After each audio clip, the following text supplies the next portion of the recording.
YCP నేతల భార్యలపై ABN Andhra Jyothi ఎండి రాధాకృష్ణ అనుచిత వ్యాఖ్యలు చేయడం, ఆ తర్వాత జరుగుతున్న పరిణామాలపై ఉపరాష్ట్రపతి వెంకయ్యనాయుడు గారు స్పందించారు. అయితే వెంకయ్యనాయుడు గారి స్పందన పైన నెటిజన్లు పెద్ద ఎత్తున ప్రశ్నలు సంధిస్తూ ఉన్నారు. వెంకయ్యనాయుడు గారు చెబుతూ ఉన్నారు, కారణం ఏదైనా సరే పత్రికలపైన భౌతిక దాడులు చేయడం కరెక్ట్ కాదు. అభ్యంతరం ఏదైనా ఉంటే శాంతియుతంగా నిరసన తెలపవచ్చు, చట్టపరంగా చర్యలు తీసుకోవచ్చు, ఖండన కూడా చేయవచ్చు. భౌతిక దాడులు ఎవరికీ మంచిది కాదు. ప్రస్తుతం నేను ఏ రాజకీయ పార్టీలోనూ లేను, ఏ ఒక్క పార్టీకో చెప్పడం లేదు, అందరికీ చెబుతున్నాను, భౌతిక దాడులు పత్రికల పైన కరెక్ట్ కాదు, పత్రికల్ని ప్రతి ఒక్కరూ గౌరవించాలి అని వెంకయ్యనాయుడు గారు చెప్పారు. అయితే వెంకయ్యనాయుడు గారి ఈ స్పందన పైనే ఇప్పుడు పెద్ద ఎత్తున విమర్శలు వస్తున్నాయి. కొద్ది రోజుల క్రితం సాక్షి మీడియాలో ఒక అనలిస్ట్ ఒక వ్యాఖ్య చేస్తే సాక్షి యాజమాన్యానికి నేరుగా సంబంధం లేకపోయినప్పటికీ కూడా ఆ రోజు వెంకయ్యనాయుడు గారు ట్విట్టర్ లో ఖండించారు. ఆ రోజు మాత్రం ఎవరిని ఖండించారు? ఆ వ్యాఖ్యలు చేసిన వ్యక్తుల్ని, ఆ ప్రసారమైన మీడియా తీరును ఖండించారు వెంకయ్యనాయుడు గారు. ఈ రోజు ఆంధ్రజ్యోతి ఎండి వైసీపీ నేతల సతీమణుల పైన అనుచిత వ్యాఖ్యలు చేస్తే వెంకయ్యనాయుడు గారు రాధాకృష్ణ వ్యాఖ్యలు తప్పు అని ఒక్క మాట చెప్పలేదు, రాధాకృష్ణ గారి వ్యాఖ్యల్ని ఖండించలేదు. పైగా ఆంధ్రజ్యోతి కార్యాలయాల పైన భౌతిక దాడులు కరెక్ట్ కాదని మాట్లాడుతూ ఉన్నారు. అసలు వైసీపీ వాళ్ళు ఆంధ్రజ్యోతి కార్యాలయాల పైన ఎక్కడైనా భౌతిక దాడులు చేశారా? ఒక్క రాయి విసిరారా? ఒక్క అద్దం పగిలిందా? కేవలం ఆంధ్రజ్యోతి కార్యాలయం వద్ద నిరసన తెలిపితేనే దాడులు జరిగిపోయాయి అన్నట్టుగా వెంకయ్యనాయుడు గారి నుండి చంద్రబాబు నాయుడు గారు, పవన్ కళ్యాణ్ గారు అందరూ మాట్లాడుతూ ఉన్నారే.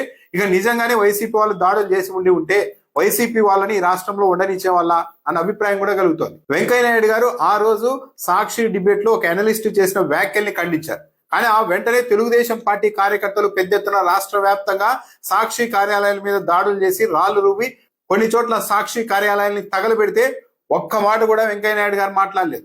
సాక్షి కూడా ఒక పత్రికే కాబట్టి పత్రికల్ని మీరు గౌరవించాలి, ఏదైనా అభ్యంతరం ఉంటే చర్యలు తీసుకోవచ్చు, చట్ట ప్రకారం చర్యలు తీసుకోవచ్చు, లేదంటే శాంతియుతంగా నిరసన తెలుపవచ్చు, ఇలా దాడులు చేయడం కరెక్ట్ కాదని వెంకయ్యనాయుడు గారు అనలేదు. వెంకయ్యనాయుడు గారు ఎందుకు అనాలి అన్నదానికి ఆయన ఉపరాష్ట్రపతిగా పనిచేశారు. నేను ఏ రాజకీయాల్లో లేను, ఏ ఒక్క పార్టీకి చెప్పడం లేదని ఈ రోజు చెప్తున్న వెంకయ్యనాయుడు గారు మరి ఆ రోజు రాష్ట్ర వ్యాప్తంగా తెలుగుదేశం పార్టీ కార్యకర్తలు సాక్షి మీడియా మీద దాడి చేస్తున్నప్పుడు ఒక్క మాట అయినా సరే, బయటికి రాకపోయినా ట్విట్టర్ లో అయినా ఒక మాట చెప్పొచ్చు కదా, ఇది తప్పు చంద్రబాబు నాయుడు గారు ఇలా చేయడం అని. విశాఖపట్నంలో డెక్కన్ క్రానికల్ ఆఫీస్ ను తగలబెట్టారు తెలుగుదేశం పార్టీ కార్యకర్తలు టీడీపీ అధికారంలోకి వచ్చిన తర్వాతనే.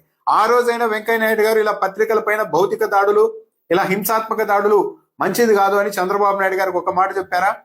లోకేష్ గారు పదే పదే రెడ్ బుక్ అంటున్నారు కదా, చంద్రబాబు నాయుడు గారు మీ అబ్బాయి ఏంటి ఇలా అంటున్నారు, ఇది ప్రజాస్వామ్యంలో కరెక్ట్ కాదు కదా, రెడ్ బుక్ ఏంటి, భారత రాజ్యాంగం మాత్రమే అమలు కావాలని ఉపరాష్ట్రపతిగా చేసిన వెంకయ్యనాయుడు గారు ఎప్పుడైనా సర్ది చెప్పే ప్రయత్నం చేశారా? లేదే. అంబటి రాంబాబు గారి ఇంటి మీద ఏకంగా వేల మంది తెలుగుదేశం పార్టీ కార్యకర్తలు వెళ్లి దాదాపు 7-8 గంటలు చుట్టుముట్టి బీభత్సం సృష్టిస్తే వెంకయ్యనాయుడు గారు ఈ రాష్ట్రానికి సంబంధించిన ఒక పెద్ద మనిషి తరహాలో ఒక్క మాట ఖండించారా? జోగి రమేష్ ఇంటి మీద భౌతిక దాడులు చేసి పెట్రోల్ బాంబులు విసిరితే ఏంటి మన రాష్ట్రంలో ఈ కల్చర్ అని వెంకయ్యనాయుడు గారు ఒక్క నిమిషమైన కన్సర్న్ వ్యక్తం చేశారా? ఒక ట్వీట్ చేశారా? లేదు. ఆ రోజు సాక్షి కార్యాలయం మీద దాడి చేసినప్పుడు బయటికి రాని, డెక్కన్ క్రానికల్ ఆఫీస్ ను తగలబెట్టినా బయటకు రాని వెంకయ్యనాయుడు గారు, అంబటి రాంబాబు, జోగి రమేష్ ఇళ్ల మీద దాడి చేసిన స్పందించిన వెంకయ్యనాయుడు గారు ఈ రోజు మాత్రమే ఎందుకు స్పందించారు? దీన్నే నెటిజన్లు ప్రశ్నిస్తూ ఉన్నారు. మీరు ఉపరాష్ట్రపతిగా చేసినప్పటికీ వెంకయ్యనాయుడు గారు ఈ రాష్ట్రంలో ఒక పెద్ద మనిషిలాగా ఉంటూ, తటస్థంగా ఉంటూ, అన్ని పక్షాలకు ఏ పక్షం తప్పు చేస్తే ఆ పక్షాన్ని మీరు మందలించాల్సింది పోయి ఏకపక్షంగా వ్యవహరిస్తూ ఉన్నారు. ఆ రోజేమో సాక్షి డిబేట్ లో వ్యాఖ్యల్ని ఖండించారు, సాక్షి మీద దాడుల్ని ఖండించలేదు. ఈ రోజు రాధాకృష్ణ చేసిన వ్యాఖ్యల్ని మీరు ఖండించడం లేదు.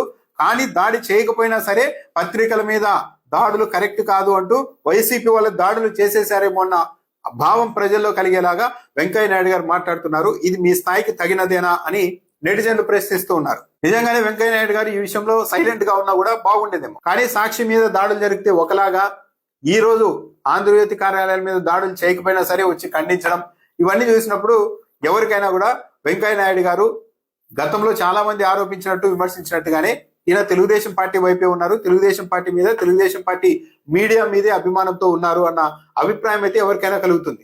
పైగా నేను ఏ రాజకీయ పార్టీ పక్షాన లేను, నేను రాజకీయాల్లో లేను అని వెంకయ్యనాయుడు గారు చెప్తున్నారు. కానీ ఆ రోజు స్పందించిన వాళ్ళు ఈ రోజు మీడియా ముందుకు వచ్చి స్పందించాల్సిన అవసరం ఏమొచ్చింది? ఆ రోజు ఎందుకు స్పందించలేదు, ఈ రోజు ఎందుకు స్పందించారు అన్నదానికి మాత్రం వెంకయ్యనాయుడు గారి దగ్గర నుండి సమాధానం లేదు, ఉండదు కూడా.